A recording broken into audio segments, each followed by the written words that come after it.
de Israel. A ti toda a honra e toda a glória. Soberano Deus, queremos ouvir a tua voz nesse momento, através da pregação da tua palavra. Que todo empecilho seja rompido pelo poder da tua palavra no nosso coração. Que os inimigos da tua palavra e tudo que possa atrapalhar seja por ti repreendido. E que teu nome seja glorificado. E que a tua palavra seja pregada com poder e autoridade. Nos dê discernimento e abra o nosso entendimento para aprendermos mais de ti, Senhor. Manifesta mais a tua presença e traz aqui um quebrantamento em cada coração. Libera 2 anjos, meu Senhor. Um para estar à minha direita e outro à minha esquerda. E que os milagres aconteçam enquanto eu prego. E que teu nome seja glorificado mais ainda nesse momento. É no nome de Jesus, do Cristo ressurreto, que eu oro. E você diz amém. Grande é o nosso Deus. Os planos de Deus para você.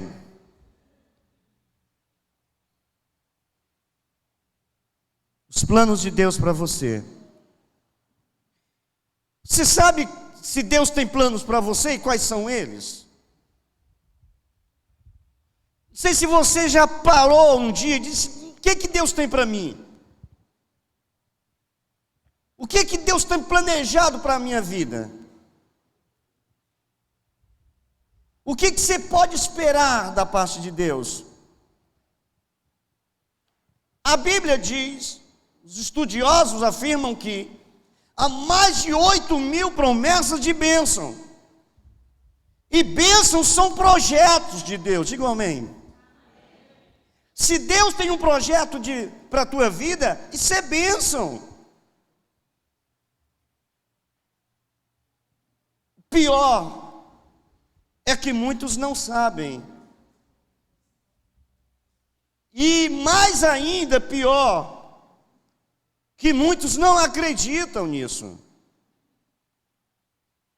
E aí fica impossível, ou quase impossível, de Deus realizar nele os seus planos. Veja bem, Jeremias capítulo 29, versos 11. Tem uma versão que diz assim: bem sei que pensamento tenho de vós, pensamento de paz e não de mal, para vos dar o fim que desejais. Mas vamos pegar aqui, nessa versão. Diz: só eu conheço os planos que tenho para você. Diga glória a Deus. Não, eu vou ler novamente. Sei que você está lendo ali, alguns, mas eu quero que você aplaude, que você dê um grito aí de gratidão ao Senhor. Então, no final da frase: só eu conheço os planos que tenho para vocês. Aleluia. Veja, interessante que não é o profeta Jeremias que está profetizando. E mesmo que fosse Jeremias profetizando, iria acontecer porque era Deus mandando falar. Mas aqui é o próprio Deus falando através do profeta, dizendo: só eu conheço os planos que tenho para vocês. E ainda diz mais: prosperidade. O que é a prosperidade de Deus aí? Então deixa eu te dizer uma coisa. Se você ainda não prosperou, tem trabalhado a vida toda e não prosperou, talvez tenha alguma coisa de errado. Talvez você esteja trabalhando por planos seus, não de Deus. Mas o apóstolo: estou trabalhando para a minha prosperidade, Deus não quer. Mas quando Deus promete, não é você que vai fazer, mas é Ele que vai fazer. Vocês estão me entendendo? Então fala: prosperidade e não desgraça, e um futuro cheio de esperança. Sou eu, o Senhor, que é Adonai, quem está falando. Que coisa! Se ficássemos só nesse versículo aqui,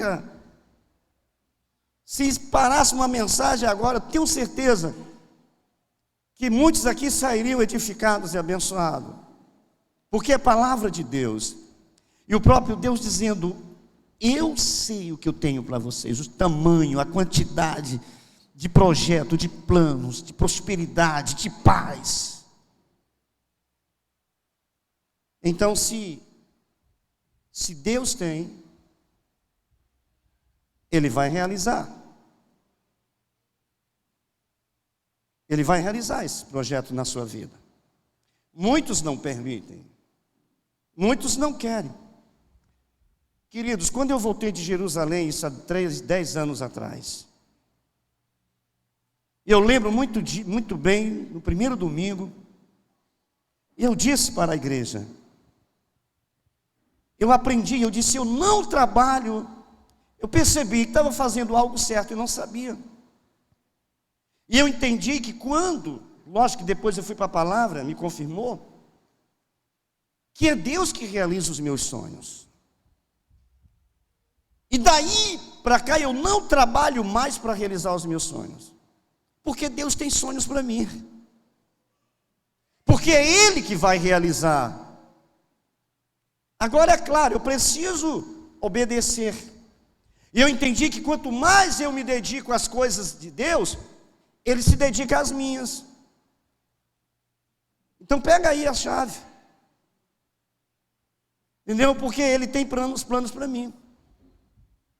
Deus tem projetos para mim. E aí, se Deus tem projeto para você, não trabalha em cima dos teus não, trabalha em cima dos projetos de Deus. Creia, deixa Deus agir, Ele vai realizar na tua vida. Quantos estão me entendendo? Então veja bem, em Jó capítulo 2, versos 2, diz que ninguém pode impedir Deus de realizar os seus planos em nós. Jó, pega lá rapidinho, querido, vê se. Ninguém, não tem homens que impeçam, a não ser você mesmo. Deus mandaria alguém para o inferno? Deus mandou Judas para o inferno? Não, Deus não manda ninguém. O projeto de Deus não é mandar ninguém para o inferno. Deus não fez o inferno para os seres humanos. O projeto de Deus é salvar a todos, mas nem todos são salvos. E quem impede uma pessoa de ser salva? É ela mesma. Ninguém vai para o inferno, porque fuma, porque bebe, porque vive no pecado. Não, o ser humano vai para o inferno porque ele rejeita a salvação. Ele se recusa a acreditar na morte de Jesus. Ele se recusa a acreditar em Jesus como o seu Senhor e seu Salvador. Mas o projeto de Deus é salvar a todos. João 3,16 diz que Deus amou o mundo de tal maneira que deu seu Filho unigênito para todo aquele que nele crê, não pereça, mas tenha a vida eterna. A morte de Jesus é para todos, mas nem todos creem, porque se recusam a crer. Ninguém nasce condenado à incredulidade. Todo ser humano tem a capacidade e entendimento de crer ou não. Crer é uma questão de decisão pessoal.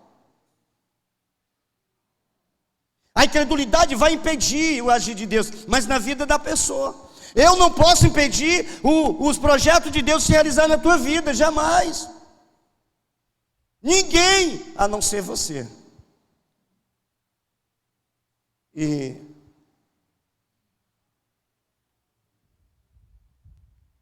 ninguém poderá impedir o agir de Deus na sua vida. Precisamos aprender a discernir entre os planos de Deus e os nossos. Quando a gente é imaturo, a gente tem dificuldade de compreensão.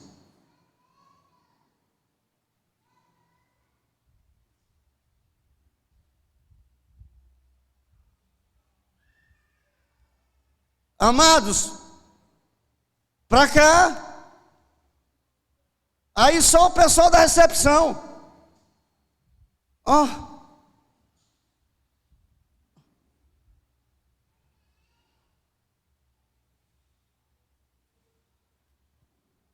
Queridos, olha, interessante que quando Deus quer realizar os seus planos, às vezes começa a dar errado, coisas erradas na nossa vida. Eu, em 97, consegui um emprego numa empresa boa. Hoje não existe mais no Brasil. Era uma empresa multinacional. Ganhava bem, tinha projetos, ganhava bem, e ali eu tinha projetos para melhoria na minha casa, queria comprar carro, e até comprei, mas meu irmão, pensa, não é? Olha, quando a gente quer tentar viver os nossos planos, irmão, que não é o de Deus, não dá certo. E nessa empresa só eu era crente, só eu era servo, só eu pregava a palavra ali. E eu era um dos que mais dava produtividade para a empresa. Mas fui o primeiro a ser demitido. E eu não entendi naquele dia, uma sexta-feira. E eu não entendia, e eu vim para casa me questionando, e questionando a Deus, dizendo: Deus, por quê? Talvez você já tenha perguntado isso a Deus, quando você perdeu alguma coisa de valor que você estimava. Mas por que, Senhor? Pessoas já me disseram: apóstolo, eu sou fiel no dízimo e nas ofertas, e por que está acontecendo essas coisas negativas? Ali era o projeto de Deus começando a entrar em prática. Mas olha como é que Deus estava começando a executar esse projeto. Eu perdi o emprego. O carro que eu comprei, mais tarde eu tive que vender, porque aí não apareceu mais nada. E dali Deus me leva para um deserto de quase 3 anos ou mais. E eu vou passar esse tempo todo sendo sustentado por irmãos da igreja. E eu não entendia, como falei para você, e tinha momento que eu falava assim: se isso aí é obra do diabo contra a minha vida, ele se ferrou, porque agora é que vou buscar a Deus. Pelo menos eu tinha estava certo em parte de buscar a Deus, mas eu não tinha entendimento que era um projeto de Deus se realizando na minha vida. Eu não entendia que Deus estava me preparando para a obra, para assumir a obra, para estar na frente da obra. E hoje é a tempo dos milagres. Só depois de muito tempo que eu vim compreender. Interessante que as coisas de Deus a gente pode até não entender, mas elas são perfeitas. Os planos de Deus, eles são perfeitos. E durante esse período Deus me sustentou minha casa, meus filhos, guardou o coração deles, eram pequenos, para que não crescessem revoltados por conta da situação. Tivemos privações grandes, principalmente para os meus filhos, que por esse tempo a gente não comprou roupa, e você já conhece a história. Porque eu não entendia, mas ainda bem que eu não pequei. Eu não entendia o porquê estava acontecendo aquilo comigo. Queridos, e a gente precisa saber quando Deus começa a agir em nosso favor. Às vezes Ele tem que tirar para depois abençoar. Ele tirou o meu emprego. Mas quando Ele tira, Ele não nos deixa haver navios. Ele se garante. Ele me sustentou. Não recebia dinheiro, mas não faltava comida na minha mesa. Está aqui o meu irmão, que sabe muito bem essa história. Muitas vezes ele era comerciante, vendia leite aqui na Timon e Teresina. E muitas vezes eu ia esperar ele, que ele vinha para o São Joaquim. Eu ia esperar ele para me encontrar ali, encontrar com ele. E quando ele me via, ele já perguntava: o que é que está faltando lá na tua casa? E Deus usava ele também para me abençoar.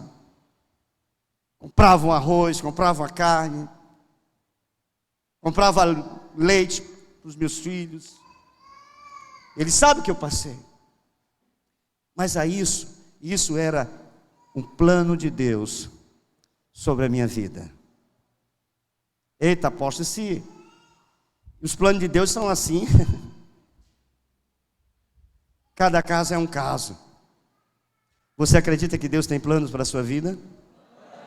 Você está preparado para receber esses planos de Deus na sua vida?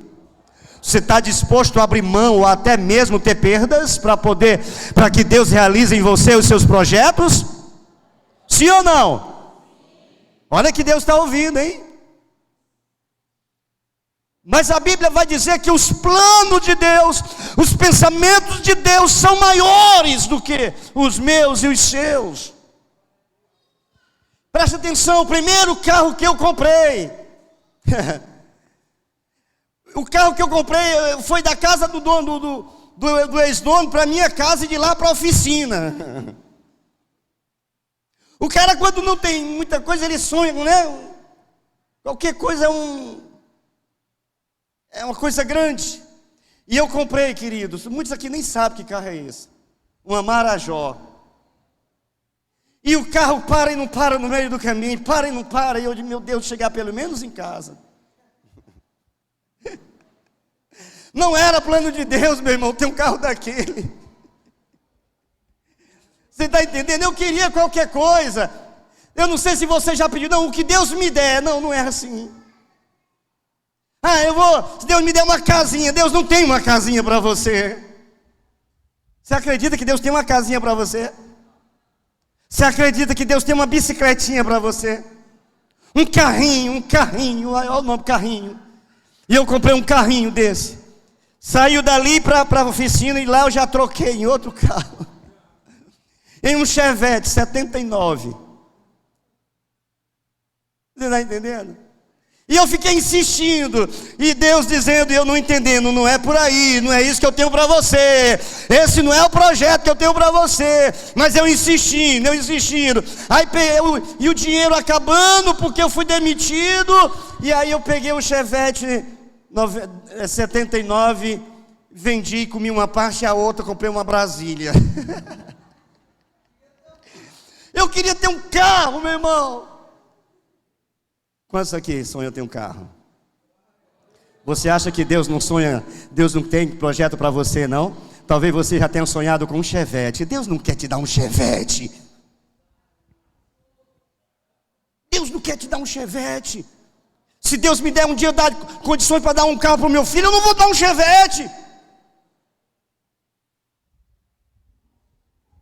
Se você tiver, teu pai, condições de comprar um carro, que carro você pediria a ele? Carro bom, sim ou não? Automático, sim ou não? Confortável, sim ou não? Novo, sim ou não? Você acha que Deus não tem esses planos para você? Deus tinha esses planos e eu insistindo com Chevette, com Brasília, até que acabou todo o dinheiro, eu vendi a Brasília e fiquei papéis. Não entendi. Falei da Marajó, eu vendi, levei para a oficina e lá vendi ela. Você está entendendo? Aí da Brasília, não, a Brasília foi o último, aí ficou o macaco. E lá na Pindaíba eu fui vender um macaco, ninguém comprou um macaco. E eu vendi um macaco para fazer compra, porque eu ia para o encontro. Você sabe que o que eu vejo hoje? Porque eu saí para vender um macaco e eu não vendi. Fui na casa dos irmãos que tinha carro. Rapaz, nem por misericórdia não compraram. Nem para dizer assim: rapaz, para te ajudar, eu vou comprar esse macaco, eu vou jogar no mato, mas eu vou comprar esse macaco. Não comprou. E eu voltei para casa e fui orar. Ei, quando você estiver passando por esse processo, vai orar. E eu estou de joelho no meu quarto, de repente uma buzina de moto, lá no fora, na porta de casa. Eu olho assim pela brecha da janela do quarto do terraço, e estava um irmão com uma cesta na garupa. Você sabe, o projeto de Deus não era eu vender o macaco, porque o macaco não daria para comprar quase nada. O projeto de Deus era me sustentar. O projeto de Deus é te sustentar. O Eterno sustentou o povo de Israel 40 anos no deserto. Roupa não se rasgaram, sandália não se perderam. 40 anos alimentando, com saúde, protegendo. Será que Deus não tem projeto para nos sustentar? Pois é.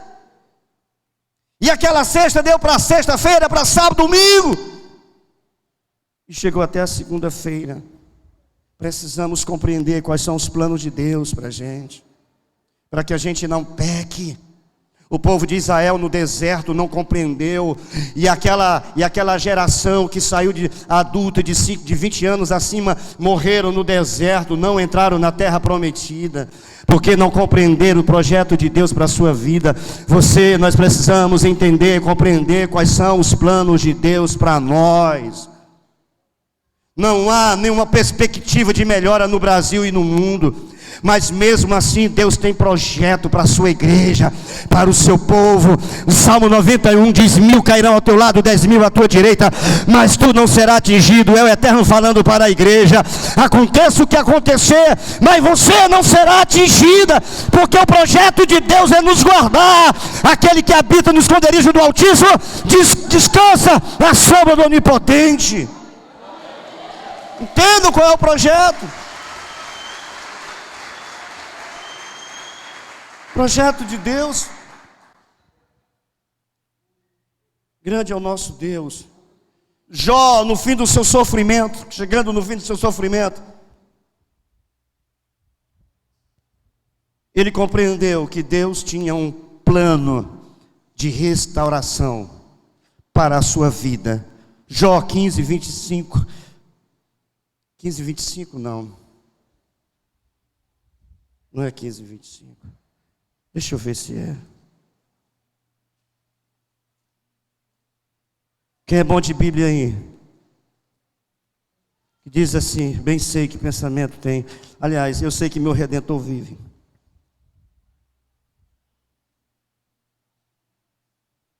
É no finalzinho de Jó. Verso 25, Jó, que ele diz: bem sei. Aliás, bem sei não. O que é que eu estou com esse versículo na minha cabeça? Eu sei que o meu Redentor vive,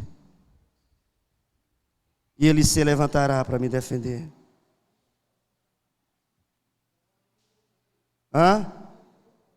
42? Pega aí, Jó 42, 2. Pega aí. Não, daí é o que? 19, 25. Pega aí 19, 25. Pois sei que o meu defensor vive. No fim, ele virá me defender. Eu sei que meu Redentor vive. Em outras versões diz assim: ele se levantará em meu favor. Veja bem, no início Jó, ele não compreende o que estava passando, porque ele perde os bens, perde os filhos, e ainda vem os seus amigos para lhe acusar, para que ele reconhecesse o seu pecado, e ele, para se defender, dizer: eu não estou em pecado. Mas depois ele entende o processo. E ele entende que Deus tinha um projeto de restauração. Talvez alguém esteja passando, vivendo momentos assim, de aparentes derrotas, fracassos, dores, casamento, a fé, a empresa, os bens, as finanças não vão bem. Mas não é isso que Deus tem projetado para a gente. A vontade de Deus é que o seu povo seja reconhecido no mundo como um povo abençoado, como um povo bem-aventurado, como um povo feliz, próspero. Quantos estão me entendendo? Não é projeto de Deus que o seu povo viva na pindaíba, na miséria. O projeto de Deus é que o seu povo usufrua do melhor dessa terra. Porque o melhor dessa terra é projeto de Deus para o seu povo. O melhor dessa terra foi projetado, feito para nós. Só que nós não compreendemos o que Deus tem e que é para a gente. E mais difícil é quando estamos passando por esses momentos difíceis. Porque vem os questionamentos, vem as acusações. E a gente quer se defender de qualquer jeito. Quer provar que o fracasso não é culpa sua. E o Espírito está falando e ele não consegue entender. Só que Jó, no meio desse processo, ele reconhece, ele crê que Deus tem um projeto de restauração.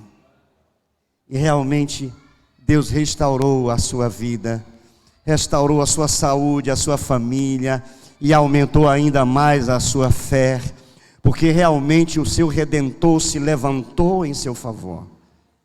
Deixa eu dizer uma coisa para você: o teu Redentor, o meu Redentor se levantará em nosso favor. O Eterno se levantará em teu favor. O teu defensor, ele vai te defender. Ele vai fazer justiça. Ele vai dar ganho de causa. Ele vai restaurar a tua vida, o teu casamento, a tua família. Ele vai restaurar aquilo que o diabo danificou.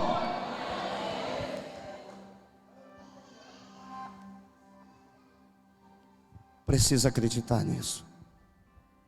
Você não está só, nós não estamos só. E eu quero finalizar falando de Abraão. Veja bem, Abraão pensava que o seu herdeiro seria o filho de uma escrava. Mas Deus tinha algo maior para ele. E aconteceu na vida de Abraão um improvável, um grande milagre. O Senhor aparece para Abraão numa visão e ele diz: Senhor, o meu herdeiro será o filho de uma escrava. O Senhor não me deu filhos. E o Eterno disse: não, Abraão, calma. Sai aqui fora. Olha para as estrelas, olha para o céu. Conta as estrelas, vê se tu pode contar. Assim será a tua descendência. Lembra que eu sonhava com a Marajó? Você está entendendo? Diga assim: Marajó jamais.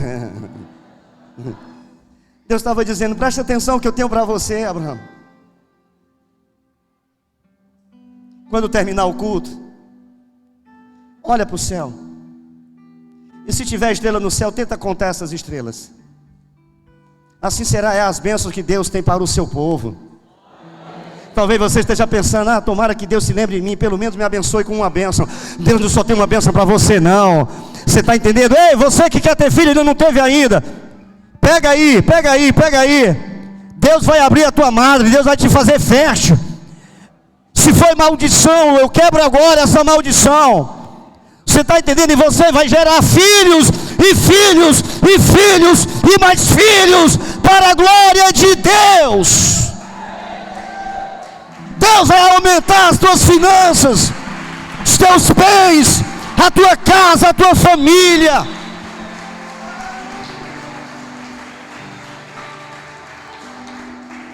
Aleluia. É isso. Abraão estava pensando, está lá em Gênesis capítulo 15, do verso 1 ao 5. Ele estava com medo de quem herdaria os seus bens se fosse um filho de uma escrava. Mas Deus já tinha um projeto. Ele ser pai de multidões.